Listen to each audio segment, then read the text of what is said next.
পুরোদমে Iran Israel পশ্চিমার জোট বিশ্বযুদ্ধ চলছে জানিয়ে দেব আমাদের হাতে থাকা সর্বশেষ গুরুত্বপূর্ণ আপডেট আন্তর্জাতিক সংবাদ। থেমে নেই ইরান সমর্থিত ইয়েমেনের দুর্ধর্ষ সামরিক গোষ্ঠী হুতি, স্থলে হামাস আর হিজবুল্লাহ, জলে হুতি বাহিনী। আর এতেই নাস্তানাবুদ হচ্ছে কট্টরপন্থী দখলদার ইহুদিবাদ সরকার বেঞ্জামিন নেতানিয়াহু।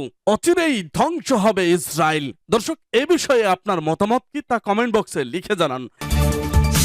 এরপর জানিয়ে দেব গাজায় যুদ্ধ চালিয়ে যাওয়ার ঘোষণা ইসরায়েলের। আরো জানিয়ে দেব ইসরায়েলের তীব্র হামলার মুখে রাফা ছাড়ল ৮০,০০০ ফিলিস্তিনি। এবং জানিয়ে দেব নতুন হুমকি নিয়ে হাজির হলো হুতি বাহিনী। এদিকে যুক্তরাষ্ট্র কোনো ভুল করলে ইরান ওই অঞ্চলে তাদের বিমান ঘাঁটি টার্গেট করবে ঘোষণা ইরানের পররাষ্ট্রমন্ত্রী হোসেইন আমির আব্দুল্লাহিয়ানের। এবং আরো জানিয়ে দেব পারমাণবিক নীতি পরিবর্তনের হুমকি দিল ইরান। এদিকে হলোকাস্ট স্টাইলি অপরাধের প্রতি সরকারের সমর্থনের বিষয়ে মার্কিন জনগণের নীরবতা বিপজ্জনক। আরো জানিয়ে দেব ফ্রান্সকে কড়া হুঁশিয়ারি দিল রাশিয়া। সর্বশেষ জানিয়ে দেব রাফায় বড় অভিযান চালিয়েও হামাসকে হারানো সম্ভব নয় বলছে হোয়াইট হাউস। শুনছিলেন সংবাদ শিরোনাম, এখন বিস্তারিত। তবে তার আগে অনুরোধ থাকবে ভিডিওটিতে একটি লাইক এবং কমেন্টস করে জানিয়ে দিন আজকে সংবাদের সব থেকে গুরুত্বপূর্ণ বিষয়। ভিউয়ার্স, আপনারা জানেন যে ইসরায়েল একটি দখলদার ইহুদিবাদী রাষ্ট্র, আর এই রাষ্ট্র প্রতিনিয়তই ফিলিস্তিনি মুসলিম জাতির ওপর হামলা, মামলা এবং জঘন্যতম অন্যায় অবিচার করে যাচ্ছে। আর এই বেজন্মা ইসরায়েলের সরকার বেঞ্জামিন নেতানিয়াহুকে কঠিন থেকে কঠিনতম শিক্ষা দিতে এবার চারদিক থেকেই কই মাছের মতো ছেকে ধরেছে হামাস, হিজবুল্লাহ, ইসলামিক জিহাদ আর হুতি বাহিনীরা। ইরান সমর্থিত এসব প্রক্সি বাহিনীর দাপটে এখন দিশেহারা অবস্থায় ইসরায়েলের। রীতিমতো কুল রাখি না শ্যাম রাখি অবস্থা দেশটির। ইসরায়েলের সঙ্গে সরাসরি যুদ্ধের ময়দানে হাজির এই 4 সশস্ত্র গোষ্ঠী ও সংগঠনের ইমানি জোশের কাছে নাকানি চুবানি খাচ্ছে বিলিয়ন ডলারের কমান্ডো বাহিনী আইডিএফ। প্রতিদিনই সেনাদের লাশ কাঁধে নিয়ে ফিরতে হচ্ছে ব্যারাকে। স্বজন হারানোর বেদনা ভারী হচ্ছে ইসরায়েলের ঘরে ঘরে। ইনশাল্লাহ অচিরেই ধ্বংস হবে এই দখলদার কঠোরপন্থী ইসরায়েল। দর্শক, পুরো সংবাদের একটি মূল্যবান মতামত আমাদের কমেন্ট বক্সে লিখে জানান, আর জানিয়ে দিন আপনি কোন জেলা থেকে বা কোথা থেকে আমাদের সংবাদটি শুনছেন এবং দেখছেন। স্থলে হামাস আর হিজবুল্লাহ, জলে হুতি বাহিনী। ফিলিস্তিনের গাজা উপত্যকার দক্ষিণে অবস্থিত গুরুত্বপূর্ণ শহর রাফা। অবরুদ্ধ অঞ্চলটির ছোট্ট শহরটিতে প্রায় 14 লাখ বাস্তুচ্যুতের বাস, আর সেখানেই বড় অভিযানের চালাতে মরিয়া ইসরায়েল। এক্ষেত্রে কারো কথাই শুনছেন না মধ্যপ্রাচ্যের কসাই হিসাবে খ্যাত ইহুদিবাদী নেতা বেনিয়ামিন নেতানিয়াহু। ইসরায়েলি প্রধানমন্ত্রী ও তার যুদ্ধবাজ মন্ত্রিসভার বিশ্বাস রাফাতেই রয়েছে হামাসের সবচেয়ে বড় ঘাঁটি। তাই হামাসকে নির্মূল করতে হলে গাজার শেষ আশ্রয়স্থলকে গুড়িয়ে দিতে হবে, আবারও চালাতে হবে গণহত্যা আর ব্যাপক ধ্বংসযজ্ঞ। গেল কয়েকদিন ধরেই সেই আয়োজনকে করেই আসছে দেশটির প্রতিরক্ষা বাহিনী। কিন্তু রাফাতে অভিযান চালিয়ে বেসামরিক ফিলিস্তিনি নাগরিকদের হত্যা করা ছাড়া আর কিছুই অর্জন করা যাবে না, সেটি বুঝতে পারছে ইসরায়েলের তাবৎ মিত্ররা। আমেরিকা থেকে শুরু করে জার্মানি, ফ্রান্সের মতো দেশও জোর আওয়াজ তুলেছেন ইসরায়েলের বিরুদ্ধে। জো বাইডেন তো রীতিমতো চটে রয়েছেন। এত তো মিত্রদের কটমটে চোখ রাঙানি। অন্যদিকে চারদিক থেকে কই মাছের মতো ছেকে ধরেছে হামাস, হিজবুল্লাহ, ইসলামিক জিহাদ আর হুতিরা। ইরান সমর্থিত এইসব প্রক্সি বাহিনীর দাপটে এখন দিশেহারা অবস্থা ইসরায়েলের। রীতিমতো কুল রাখি না শ্যাম রাখি অবস্থা দেশটির। ইসরায়েলের সঙ্গে সরাসরি যুদ্ধের ময়দানে হাজির এই 4 সশস্ত্র গোষ্ঠী ও সংগঠনের ইমানি জোশের কাছে নাকানি চুবানি খাচ্ছে বিলিয়ন ডলারের কমান্ডো বাহিনী আইডিএফ। প্রতিদিনই সেনাদের লাশ কাঁধে নিয়ে ফিরতে হচ্ছে ব্যারাকে। স্বজন হারানোর বেদনা ভারী হচ্ছে ইসরায়েলের ঘরে ঘরে। রাফা অভিযানের প্রস্তুতির মধ্যে ইসরায়েলকে চমকে দিয়েছে হামাস যোদ্ধারা। রাফা থেকেই ইসরায়েলের বাহিনীর বিরুদ্ধে রকেট হামলা চালিয়েছে হামাস।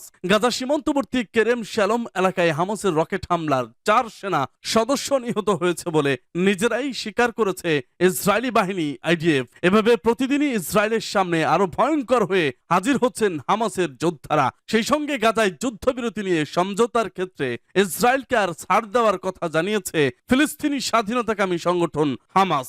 যুদ্ধবিরতি না মানলে ইসরায়েলকে কঠিন পরিণতির ঘোষণাও দিয়েছে সংগঠনটি। অন্যদিকে হিজবুল্লাহ ইসরায়েলকে সতর্ক করে বলেছিল, গাজা ছাড়ো না হয় মরো। সেই সঙ্গে ইসরায়েলের বিরুদ্ধে চলমান প্রতিরোধ যুদ্ধকে আরো বিস্তৃত করার হুঁশিয়ারি দিয়েছিল।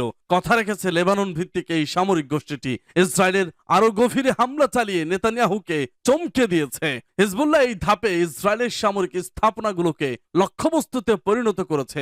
সবশেষে ইসরায়েলের বিরানিত সামরিক ঘাঁটিতে বুধবার হামলা করেছে হিজবুল্লাহ। এছাড়া একই দিনে আরো একাধিক জায়গায় হামলার দাবি করেছে লেবাননের এই গোষ্ঠীটি। হিজবুল্লাহর দাবি, ইসরায়েলের সামরিক ঘাঁটিতে একটি স্বল্প পাল্লার বোরকান রকেট দিয়ে হামলা করেছে তারা। লেবাননের সীমান্তবর্তী ওই জায়গায় সরাসরি আঘাত করেছে। হিজবুল্লাহ আরো জানায়, কাফার শোভা পাহাড়ে ইসরায়েলি সেনাদের লক্ষ্যবস্তু করেছে হিজবুল্লাহ। এই এলাকাটি নিজের বলে দাবি করে লেবানন। এর আগে সোমবার বিকেলে ইসরায়েলের উত্তরাঞ্চলে মেতুলার কাছে একটি সেনা চৌকিতে ড্রোন হামলা করে হিজবুল্লাহ। সেই ড্রোন হামলায় ইসরায়েলের দুজন রিজার্ভ সেনা নিহত হন। এই ঘটনায় আরো একজন সেনা সদস্য আহত হয়েছে বলে স্বীকার করেছে ইসরায়েলের প্রতিরক্ষা বাহিনী। থেমে নেই ইরান সমর্থিত ইয়েমেনের দুর্ধর্ষ সামরিক গোষ্ঠী হুতি। স্থলে হামাস আর হিজবুল্লাহ, জলে হুতি। ইসরায়েল এবং মার্কিন বাহিনীকে সমুদ্রে বহু আগে থেকেই ঘোল খাওয়াচ্ছে হুতি বিদ্রোহীরা। এবার সরাসরি লোহিত সাগরে মার্কিন নৌবাহিনীকে পরাজিত করার দাবি করেছে গোষ্ঠীটি।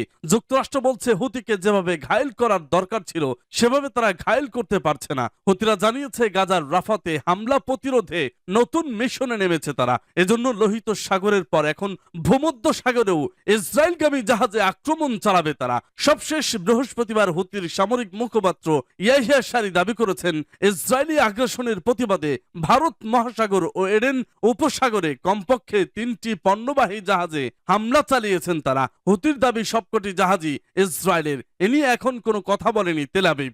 গাজায় যুদ্ধ চালিয়ে যাওয়ার ঘোষণা ইসরায়েলের। ফিলিস্তিনি স্বাধীনতাকামী সশস্ত্র সংগঠন হামাস ধ্বংস না হওয়া পর্যন্ত তার দেশ গাজা উপত্যকায় যুদ্ধ চালিয়ে যাবে বলে ঘোষণা দিয়েছেন ইসরায়েলের পররাষ্ট্রমন্ত্রী ইসরায়েল কাটস। বৃহস্পতিবার সামাজিক যোগাযোগ মাধ্যম এক্স এ দেওয়া এক পোস্টে এ ঘোষণা দেন তিনি। খবর আল জাজিরার। কাতার ভিত্তিক সংবাদ মাধ্যম আল জাজিরার খবরে বলা হয়, ইসরায়েল কাটস এক্স এ দেওয়া পোস্টে হামাস ধ্বংস সম্পর্কে বলেছেন, এটি ছাড়া আর কোনো যুদ্ধ নেই। ফিলিস্তিনের সমস্ত সশস্ত্র গোষ্ঠী হামাস সম্প্রতি আমেরিকা, মিশর ও কাতারের মধ্যস্থতায় যুদ্ধবিরতির চুক্তিতে সম্মতি জানিয়েছে। তবে চুক্তিতে রাজি হয়নি ইসরায়েল। এর মধ্যে আমেরিকা সহ বিভিন্ন দেশের নিষেধ উপেক্ষা করে ফিলিস্তিনের রাফায় অভিযান চালাচ্ছে ইসরায়েলি বাহিনী। ইসরায়েল ভিত্তিক সংবাদ মাধ্যম টাইমস অব ইসরায়েলের প্রতিবেদনে বলা হয়, 3 ধাপে যুদ্ধবিরতি চুক্তির প্রস্তাব নিয়ে হামাসের সঙ্গে আলোচনা চলছিল। চুক্তির প্রথম ধাপে 40 দিনের মধ্যে 33 জন জিম্মিকে জীবিত অথবা মৃত অবস্থায় মুক্তি দেবে হামাস। এই দফায় যারা মুক্তি পাবে তারা হলো নারী, শিশু, প্রবীণ ও অসুস্থ ব্যক্তিরা। প্রত্যেক জিম্মির বিনিময়ে 30 জন করে ফিলিস্তিনি বন্দীকে মুক্তি দেবে ইসরায়েল। দ্বিতীয় ধাপে পরবর্তী 42 দিনের মধ্যে বাকি সব জিম্মিকে মুক্তি দেবে হামাস। বিনিময়ে আরো কয়েকশো ফিলিস্তিনি বন্দীকে মুক্তি দেবে ইসরায়েল। পাশাপাশি গাজা থেকে সব ইসরায়েলি সেনা প্রত্যাহার করা হবে। চুক্তির তৃতীয় ধাপে অক্টোবরে ইসরায়েলের হামাসের হামলায় নিহত বা জিম্মি অবস্থায় যারা নিহত হয়েছেন তাদের সবার মরদেহ ইসরায়েলের কাছে হস্তান্তর করা হবে। বিনিময়ে ইসরায়েলে বন্দী অবস্থায় মারা যাওয়া ফিলিস্তিনিদের মরদেহ হস্তান্তর করা হবে। ইসরায়েল ওই যুদ্ধবিরতির চুক্তিতে রাজি হয়নি। দেশটির প্রধানমন্ত্রী বেনিয়ামিন নেতানিয়াহু বলেছেন, হামাস যে প্রস্তাবে সম্মতি দিয়েছে তাতে ইসরায়েলের দাবিগুলো পূরণ হয়নি। ইসরায়েলের তীব্র হামলার মুখে রাফা ছাড়ল 80,000 ফিলিস্তিনি। ফিলিস্তিনের গাজার রাফার পূর্বাঞ্চলে বিরামহীন গোলাবর্ষণ করেছে ইসরায়েল। আরো বড় ধরনের হামলা চালাতে সীমান্তে বিপুল সংখ্যক ট্যাঙ্ক সহ যুদ্ধর সরঞ্জাম ও সেনা জড়ো করছে দেশটি। এদিকে জাতিসংঘ জানিয়েছে, ইসরায়েলি বাহিনীর হামলার মুখে মরিয়া হয়ে রাফা ছেড়েছেন 80,000 ফিলিস্তিনি। খবর বিবিসির। গাজার স্বাধীনতাকামী সংগঠন জানিয়েছে, ইসরায়েলি সেনারা রাফার পূর্বাঞ্চলকে আক্রমণ করেছে। রাফার পূর্বাঞ্চলের কিছু এলাকা পুরোপুরি জনশূন্য হয়ে পড়েছে। এদিকে জাতিসংঘ সতর্ক করে বলেছে, গাজায় পানি এবং খাবার ফুরিয়ে এসেছে। কারণ রাফা ক্রসিং এর নিয়ন্ত্রণ নেওয়ার পর গাজায় ত্রাণ সামগ্রী প্রবেশ বন্ধ হয়ে গেছে। এছাড়া টানা চতুর্থ দিনের মতো গতকালও বন্ধ ছিল গাজার ইসরায়েল সীমান্তবর্তী কারেম সালেম ক্রসিং। সেখানে জর্ডানের পাঠানো ত্রাণবহর আটকে দিয়েছে ইসরায়েলি বিক্ষোভকারীরা। রাফা ও কারেম সালেম ক্রসিং বন্ধ হয়ে যাওয়ায় গাজায় বাইরে থেকে সব ধরনের ত্রাণ সরবরাহ বন্ধ হয়ে গেছে। ফিলিস্তিনি শরণার্থী বিষয়ক জাতিসংঘ জাতিসংঘের সংস্থা UNRW এর যোগাযোগ কর্মকর্তা লুইস ওয়াটারিস বলেন, গত 24 ঘন্টায় রাফায় ব্যাপক বোমা হামলা চালিয়েছে ইসরায়েলি বাহিনী, যা ওই এলাকায় গত 2 সপ্তাহে চালানো হামলার সমান। এদিকে গাজায় সর্বশেষ 24 ঘন্টায় ইসরায়েলি বাহিনীর হামলায় কমপক্ষে 60 ফিলিস্তিনি নিহত হয়েছেন। গাজার স্বাস্থ্য মন্ত্রণালয় বৃহস্পতিবার কথা জানিয়েছে। এ নিয়ে গত 7 অক্টোবর থেকে গাজায় ইসরায়েলের হামলায় 34,904 জন নিহত হয়েছেন। নিহত ফিলিস্তিনিদের 70% শিশু ও নারী। রাফার পূর্বাঞ্চল থেকে বাসিন্দাদের সরে যেতে গত সোমবার নির্দেশ দেয় ইসরায়েলি বাহিনী। ওই দিন রাতেই সেখানে ঢুকে পড়ে ইসরায়েলি ট্যাঙ্ক। পরদিন মিশর সীমান্তবর্তী রাফা ক্রসিং দখলে নেয় ইসরায়েলি বাহিনী। এতে বাকি বিশ্ব থেকে কার্যত বিচ্ছিন্ন হয়ে যায় অবরুদ্ধ গাজা। নতুন হুমকি নিয়ে হাজির হুতি বাহিনী। ইসরায়েলে পণ্য সরবরাহ করার যে কোনো জাহাজকে হামলার লক্ষ্যবস্তু করার ঘোষণা দিয়েছে ইয়েমেনের হুতি গোষ্ঠীর প্রধান নেতা আব্দুল মালিক আল হুতি। তিনি বলেন, গাজার দক্ষিণাঞ্চল রাফা নগরীতে ইসরায়েলের আগ্রাসনের জবাবে এ নিয়ে চতুর্থ ধাপে হামলার তীব্রতা বাড়ানো হচ্ছে। এরপর পঞ্চম এবং ষষ্ঠ ধাপের হামলার পরিকল্পনার কথাও জানান আল হুতি বাহিনী। লোহিত সাগরে হুতির একের পর এক হামলায় বৈশ্বিক জাহাজ চলাচল ব্যাহত হয়েছে, ক্ষতিগ্রস্ত হয়েছে বাণিজ্য। হামলা এড়াতে দক্ষিণ আফ্রিকার আশেপাশে দীর্ঘ ও ব্যয়বহুল জাহাজ চলাচল রুট ব্যবহার করতে বাধ্য হয়েছে অনেক কোম্পানি। জাহাজে হুতি হামলার কারণে ইসরায়েল হামাস যুদ্ধ আরো ছড়িয়ে পড়ে মধ্যপ্রাচ্য পরিস্থিতি অস্থিতিশীল হয়ে পড়ার আশঙ্কাও সৃষ্টি হয়েছে। হুতিদের থামাতে ইয়েমেনের বিভিন্ন লক্ষ্যে পাল্টা হামলা চালিয়েছে যুক্তরাষ্ট্র ও ব্রিটেন, কিন্তু টানা হামলার পরও ইরান সমর্থিত এই হুতি গোষ্ঠীকে থামানো যায়নি। যুক্তরাষ্ট্র কোনো ভুল করলে ইরান ওই অঞ্চলে তাদের বিমান ঘাঁটি টার্গেট করবে। যুক্তরাষ্ট্র কোনো ভুল করলে ইরান ওই অঞ্চলে তাদের বিমান ঘাঁটি টার্গেট করবে বলে হুঁশিয়ারি উচ্চারণ করেছেন ইরানের পররাষ্ট্রমন্ত্রী হোসেইন আমির আব্দুল্লাহিয়ান। তেহরানে মন্ত্রী পরিষদের বৈঠকের অবকাশে বুধবার তিনি সাংবাদিকদের বলেন, ইরান বৈধ প্রতিরক্ষা পাওয়ার অধিকারী এবং এ অঞ্চলের যেসব দেশে যুক্তরাষ্ট্রের সামরিক ঘাঁটি রয়েছে সেসব দেশের সঙ্গে সহযোগিতা জোরদারে প্রতিশ্রুতিবদ্ধ। ইরানের পররাষ্ট্রমন্ত্রী বলেন, আমেরিকা ও পশ্চিমারা যদি সত্যিকার অর্থে যুদ্ধবিরতির বিষয়ে তাদের প্রতিশ্রুতি রক্ষা করে, তবে স্থায়ী যুদ্ধবিরতি এবং ইস্যুটির সমাধানের জন্য সবকিছু প্রস্তুত রয়েছে।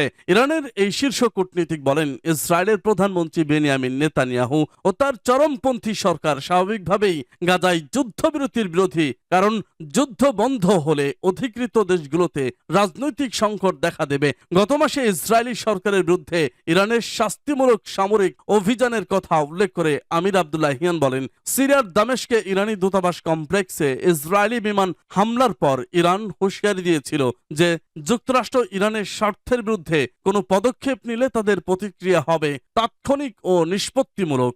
পারমাণবিক নীতি পরিবর্তনের হুমকি দিল ইরান। গাজা ইসরায়েলের সংঘাতের মাঝেই ইরানের সঙ্গেও সংঘাত তীব্র হয়েছে তেল আবিবের। এ নিয়ে ইরান ও ইসরায়েল দুপক্ষই একে অপরকে দিচ্ছে প্রচন্ড হুমকি।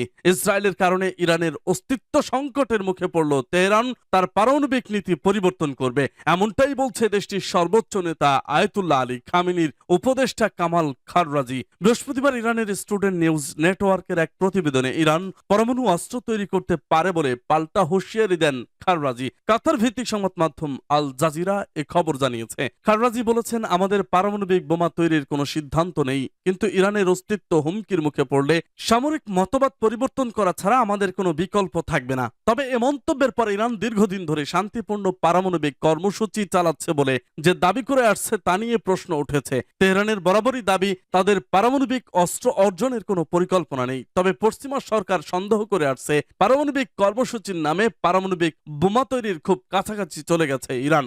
গত 13 এপ্রিল 3 শতাধিক ড্রোন ও ক্ষেপণাস্ত্র দিয়ে ইসরায়েলে হামলা চালায় ইরান। তেহরান বলেছে 1 এপ্রিল দামেস্কে তার দূতাবাস প্রাঙ্গণে একটি সন্দেহভাজন ইসরায়েলি হামলার প্রতিক্রিয়া হিসাবেই হামলাটি চালানো হয়েছিল। এই হামলার প্রতিশোধ নেওয়ার হুমকি দিয়েছে ইসরায়েল, যদিও এখন পর্যন্ত ইরানের সরাসরি হামলা চালায়নি ইসরায়েল।